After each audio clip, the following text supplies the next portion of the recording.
Well, welcome to the 700 Club. The country's 4 top intelligence chiefs are making it clear our democracy is in the crosshairs. In a rare joint appearance, they accused Russian President Vladimir Putin of personally directing attacks against our election process and other critical infrastructure. They also sent a stern warning to Russia's cyber hackers: stop or pay the price. CBN's national security correspondent Eric Rosales gives us a closer look. Standing with the Trump administration power players, ranging from the director of the FBI to the national security advisor, Director of National Intelligence Dan Coats sounded the alarm. He said Russia is just a keyboard click away from a major election hack.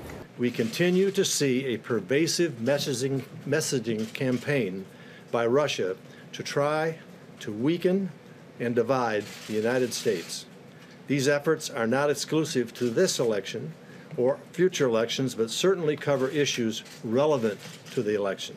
In a rare show of united force, the national security leader stood in front of the White House press corps to blast Russia and talk about potential implications. Any moment is just a moment before, the dial can be turned up one, much as we saw in 2016. Again, not in terms of affecting the vote count, but in terms of potential penetration of voter registration databases or something like that. Our democracy itself is in the crosshairs. They shared a laundry list of what we face, from attempts to suppress voting to illegal campaign funding to cyber attacks. The warning comes just days after Facebook shut down dozens of fake accounts, like those targeting hot-button social issues, part of a sophisticated campaign to influence Americans. Coats pointed straight at Russia, adding the orders often come from Vladimir Putin himself. Russia has used numerous ways in which they want to influence through media, social media, through bots, through actors that they hire, through proxies, all of the above and potentially more. Each brought up the importance of the government intelligence community partnering with social media and technology companies,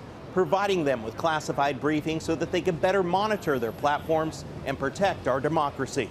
Eric Rosales, CBN News, Washington. Well, the warning from our intelligence officials has prompted quick action from the U.S. Senate. John Jessup has more on that story from our CBN News Bureau in Washington. John? Thanks, Gordon. Democrat and Republican senators are responding to the intelligence chief's warning, proposing new sanctions against Russia. The measure they're considering would target powerful Russian business leaders and those indicted for interfering in our elections. It could even target President Putin, requesting information about his personal holdings and net worth. South Carolina Republican Lindsey Graham said the goal is to impose crushing sanctions against Putin's Russia until it stops meddling in our election process and carrying out cyber attacks on our infrastructure. Democrat Bob Menendez added it's the next step in tightening the screws on the Kremlin. While the president is beefing up his Middle East advisory team as he prepares to put out a Middle East peace plan.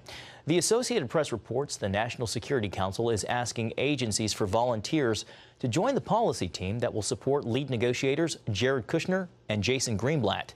President Trump promised to deliver a plan for Israeli-Palestinian peace, but so far has not given any details.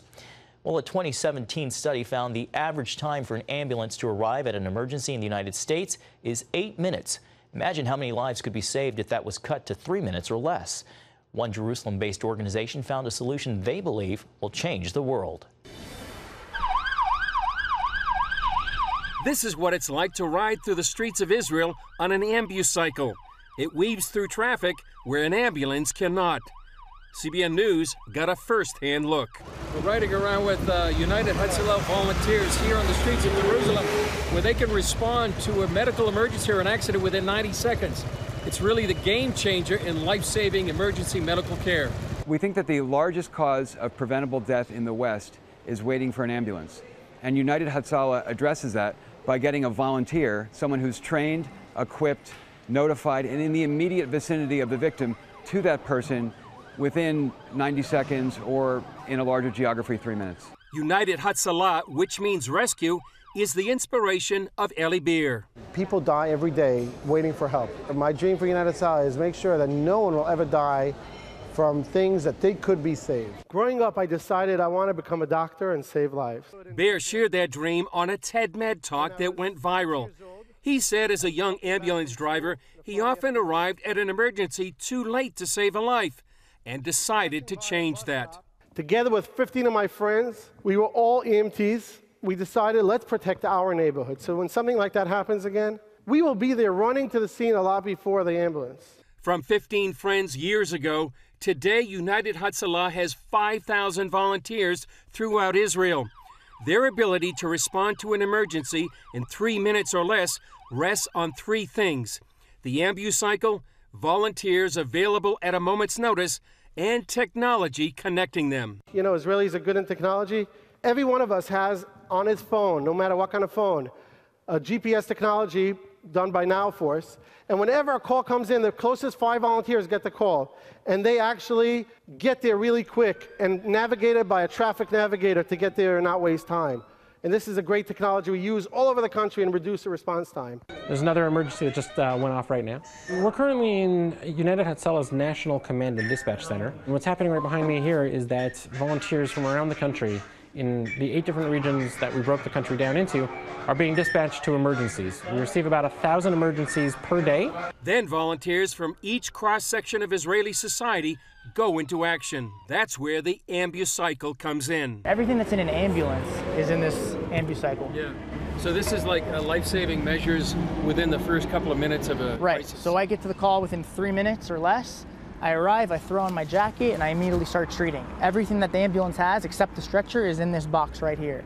I have a defibrillator under the seat, and everything else is in this bag. This life-saving equipment can often get to an emergency sooner than an ambulance. This real-life video shows an ambulance stuck in traffic and an ambucycle weaving its way through. But they exist to complement rather than compete with the ambulance. Basically, we're there to fill the gap. So until the ambulance arrives, in those first crucial, critical minutes, we have help is on scene.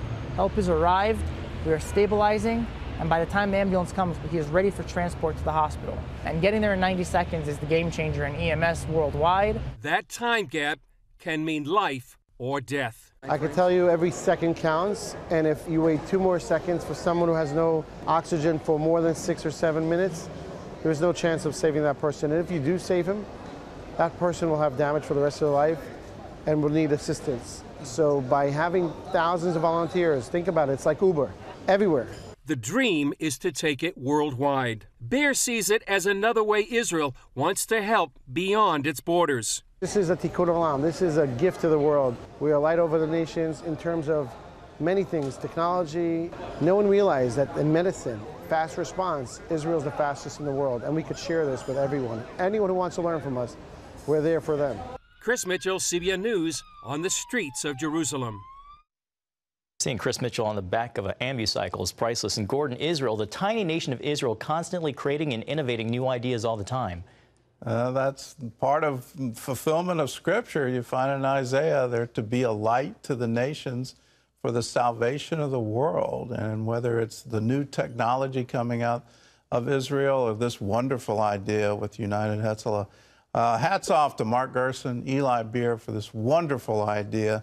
I hope it spreads around the world.